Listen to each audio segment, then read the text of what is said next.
Bonjour, chers amis du potager à distance, et j'espère que vous allez bien. Moi, c'est Josiane pour tous les nouveaux. Merci de regarder jusqu'à la fin si vous êtes intéressé de savoir qu'est-ce que je vais faire de ces échalotes-ci. Bon, déjà je vais les planter, mais je ne vais pas les planter de la façon la plus classique parce que je vais m'ajouter du travail, oui. Je vais m'ajouter du travail et là, j'ai pas le choix de le faire. Actuellement, il pleut beaucoup. Même là, tout de suite, il est en train de pleuvoir. Quand je regarde par la fenêtre, il est en train de pleuvoir. Et le problème avec les échalotes, c'est que ce sont des bulbes déjà. Et ça n'aime pas du tout la pluie, l'excès d'eau. Ça n'aime pas du tout l'excès d'eau. Et donc, ce que je suis en train de vouloir faire actuellement, c'est tout simplement de les replanter en fait dans des plaques alvéolées. Ah, je ne t'ai même pas présenté ma plaque. Regarde-moi ça. Ce sont des plaques. Je crois que ça, c'est 35 trous. Et généralement, ce sont dans ces plaques-ci que je vais planter tout ce qui sera en courge ou bien courgette. Vu que ce sont des grandes plaques. Non, ce sont des plaques avec des grands trous, pardon. Ce sont des plaques avec des grands trous. Donc forcément, ça va me permettre de mettre une culture qui pourra mettre un peu plus long, tu vois. Lorsque je mettrai des courges, par exemple, c'est une plante qui fera, toute la culture se passera dans ces alvéoles-là. Et le seul moment où je vais repiquer ces courges-là, c'est lorsque je vais les mettre directement en pleine terre. Du moins, je ne les repique même pas. Je vais directement les transplanter en pleine terre. Donc, c'est pourquoi ce sont des plaques qui ont des grandes alvéoles. Et j'aurai donc besoin de ça pour pouvoir planter les échalotes. Je parle des échalotes, mais ça sera la même chose avec les oignons ou bien l'ail si tu veux. Mais pour l'ail, je prendrai avec de petites alvéoles parce que je n'aurai pas besoin. Je trouve que c'est très grand pour l'ail. Par contre, pour les oignons, je ferai pareil. Bon. Pourquoi est-ce que j'ai décidé de faire les oignons ou bien les échalotes, bien sûr, dans des plaques alvéolées? Bon, déjà, je t'ai dit qu'il pleuvait et que les échalotes n'aiment pas du tout avoir trop d'eau. Et la deuxième raison, c'est parce que si tu connais le titre de ma chaîne, c'est potager à distance. Donc, en fait, mon potager se trouve à 1 km de la maison. Et c'est parfois difficile de gérer les cultures lorsqu'on est à distance. Pourquoi? Parce que tu as des ravageurs qui tout simplement vont te ravager, quoi. C'est le nom en dit tout. Tu auras des animaux. Parfois, mais ce sont des limaces. J'ai remarqué que les limaces mangeaient en fait les jeunes pousses d'oignons. Mais ne me demandez pas comment ça se fait, parce qu'apparemment les limaces ne les aiment pas.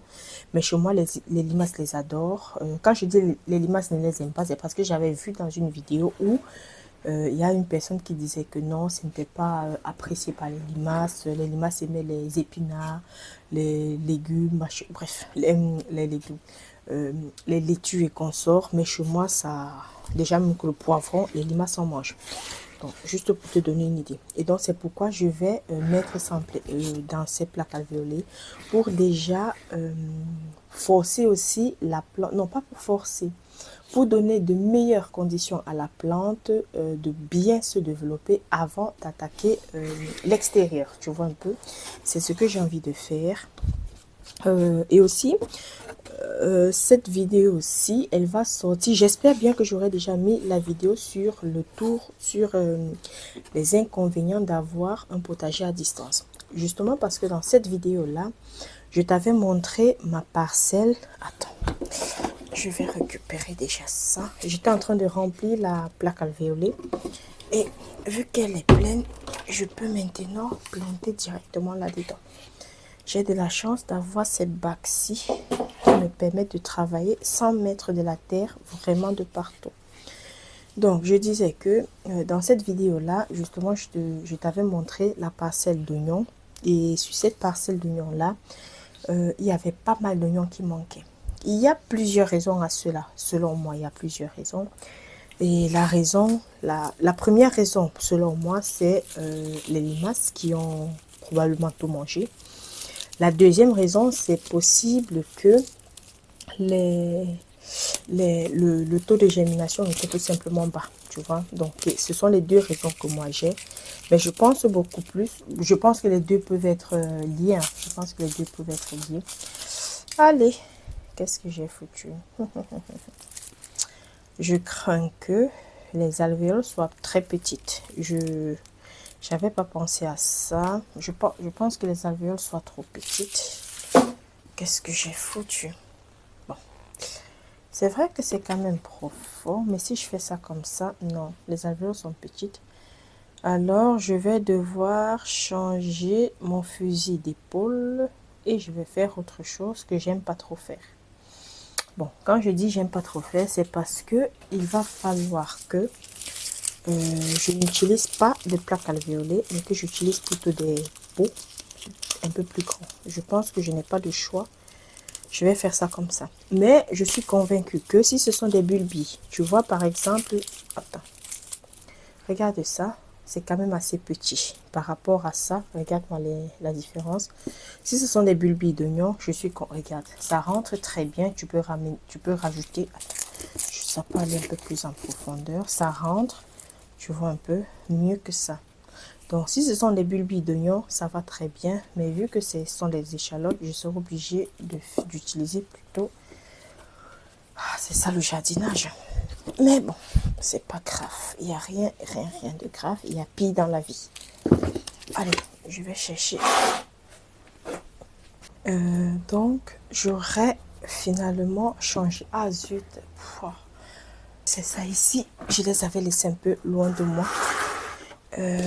Donc là maintenant, j'ai ces godets. Je vais plutôt les utiliser. Ceci.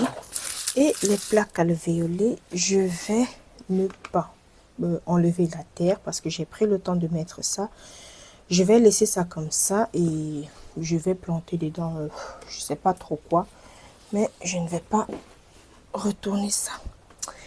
Donc, c'est pourquoi je conseille toujours d'avoir des différents pots, des différents godets afin de ne pas rester bloqué face à un problème comme celui-ci. Et là maintenant, j'ai acheté le terreau l'autre jour. Heureusement, ce n'était que 2 sacs. Et je me rends compte que c'est du bois que j'ai reçu. C'est pas vraiment du terreau. Et je me demande pourquoi avoir acheté ça. Certes, le prix était bas, mais bon, bref. Je vais planter à l'intérieur. Hein. J'ai pas trop de choix. Ou bien, j'aurais pu amender avec le compost que j'ai. Mais j'ai la flemme d'ouvrir le sachet, de mettre ça là-dedans. Je vais faire ça comme ça. Et je vais l'amender autrement. Je vais plutôt mettre l'engrais liquide s'il en faut. Je mettrai l'engrais liquide. Ça sera plus facile pour moi. Parce que là, tout de suite, j'ai pas envie d'aller chercher le sac et de pouvoir faire quoi que ce soit. Je vais faire ça comme ça. Et la prochaine fois, je n'achèterai plus jamais ce terreau-là. Pourtant, c'est la deuxième fois que j'achète. La toute première fois, c'était en automne. Et c'était bien. Du moins, j'ai bien aimé le sac. Mais cette fois-ci, c'est vraiment que des bois, tu vois. Que des bouts de bois. Il y en a de petites tailles, mais il n'y a que ça que je vois. Et je trouve ça vraiment dommage de vendre des histoires pareilles. Bref. Alors, là maintenant, tu vois, je vais faire comme ça pour tous mes petits bulbis. Je vais les mettre comme ça et je vais mettre ça dans un plateau. Où est-ce que j'ai acheté les bulbis? Bon, tu peux aller en jardinerie si tu veux. Tu vas en trouver. Si, ça, c'est clair. Tu peux aussi te servir des récoltes de l'année passée, de tes récoltes de l'année passée. Tu peux aussi t'en servir. Et une des choses que tu peux aussi faire, que justement j'ai fait, c'est d'acheter ça dans un magasin, peu importe lequel. Ici, ce sont des échalotes qui sont destinées à la consommation que j'ai acheté dans un magasin. Je crois que c'était chez Aldi ou bien chez Lidl. Bref, j'ai acheté chez un des deux. Donc, ce sont des oignons. Oignons. Ce sont des échalotes destinées à la consommation que j'achète et que je vais planter. Je vois déjà des gens qui vont dire, mais pourquoi est-ce que je n'achète pas ceux qui sont certifiés en jardinerie? Et la réponse que je vais donner, c'est que ceux certifiés, j'ai déjà eu à les acheter. Mais ça pourrit. Je ne pense... Bon, peut-être c'est un pomme de limace. Peut-être quelqu'un me dira que c'est un pomme de limace. Mais pour moi, ça avait pourri. Et moi, ça me gêne énormément d'acheter aussi cher. Parce que je trouve quand même que c'est cher, disons-nous la vérité. C'est quand même assez cher. Et que ça pourrisse, ça, je ne supporte pas du tout. Et donc, j'ai déjà eu acheté l'ail chez Lidl et que j'ai planté cette ail-là. J'ai récolté pas mal. Qu'est-ce que je fais? Mais bon, je vais laisser ça comme ça. Ça va pousser. Donc, je disais, j'ai récolté l'ail chez Lidl et c'était bien. J'avais une bonne récolte. Et l'année d'après, j'ai entendu dire, mais non, il faut acheter l'ail certifié et tout et tout. Ok, j'ai acheté l'ail certifié. Mais comment te dire que je n'ai pratiquement rien récolté? Non, par rapport à l'année précédente, j'ai récolté très peu. Et depuis ce jour, j'ai décidé d'acheter chez Lidl pour pouvoir planter. Donc l'ail, c'est toujours l'ail de chez Lidl. Mais le problème avec ce Lidl ou Aldi, parce que pour moi, ce sont des magasins qui vendent plus ou moins les mêmes choses. Mais le problème que j'ai avec ce magasin-là, c'est le fait de ne pas avoir des semis à toute l'année. Bon, si tu prends par exemple les bulbes d'oignons, tu ne les auras pas toute l'année chez Lidl. Donc, pour les bulbes d'oignons, déjà, tu ne les as pas. Mais par contre, les échalotes, tu peux les acheter chez Lidl ou bien chez Aldi en toute saison parce que ce sont des choses qui sont liées à la consommation. Et vu que ce sont des oignons de petit calibre, non. Vu que ce sont des bulbes de petit calibre, tu vas tout simplement les remettre en terre et ça va te donner les échalotes pour l'année prochaine. Et tu pourras te servir de ça pour tout simplement faire ta cuisine, quoi. Donc, moi, c'est comme ça que je vais faire dès à présent. Mais par contre, les oignons, je suis obligée d'acheter ça en jardinerie. Du moins, l'année passée, j'ai acheté les oignons en jardinerie que j'ai plantés. Et ces oignons-là, justement, dans une des vidéos, je t'en parlais. Soit ce sont les limaces qui ont mangé, c'est possible. Soit ce sont les oignons qui n'ont pas du tout poussé et qui ont pourri. Mais en même temps, si ce sont les limaces qui ont mangé ça, je doute fort que les limaces mangent certaines tiges et laissent les autres tiges. Parce qu'évidemment, j'ai certaines tiges, mais je n'ai pas tout. Donc, tu vois un peu. Je ne sais pas si ce sont les limaces ou pas, mais c'est possible, mais bon. Comme tu peux le voir, j'aurais terminé avec la plantation d'échalotes. Et ce que j'ai oublié de te dire tout à l'heure, c'est que lorsque tu les plantes, fais attention à certains qui seront mous. Par exemple, celui-ci, lorsque je touche, je ne sais pas si tu vas bien voir, mais il y a de la pourriture qui avait commencé à se développer. Ça ne sert strictement à rien de les mettre en terre parce que ça va continuer à pourrir tout simplement. Donc, il faut garder tous ceux qui sont bien durs et ceux qui ne présentent aucun signe d'anomalie, tout simplement. Donc là, maintenant, ce que je vais faire, c'est d'arroser légèrement parce que j'ai un terreau de très mauvaise qualité. J'ai l'impression que c'est de la boue. C'est vraiment... c'est de la boue, quoi. Je regrette énormément de l'avoir acheté. C'est vrai, c'était moins cher, mais le moins cher est toujours cher. Donc, pour que ce moins cher-là ne me coûte pas assez cher pour mes cultures, je vais mélanger après dans un grand bac. Je vais mélanger compost et cette terre-là et enlever le maximum de gros bouts possible afin d'avoir une meilleure terre. Et je vais m'abstenir d'acheter ce sac dans le futur, tout simplement. Donc, j'aurai fini avec cette plantation-ci. Et j'espère qu'elle t'aura intéressé. Dis-moi un peu, est-ce que tu réalises aussi des semis d'oignons ou bien d'ail dans des contenants?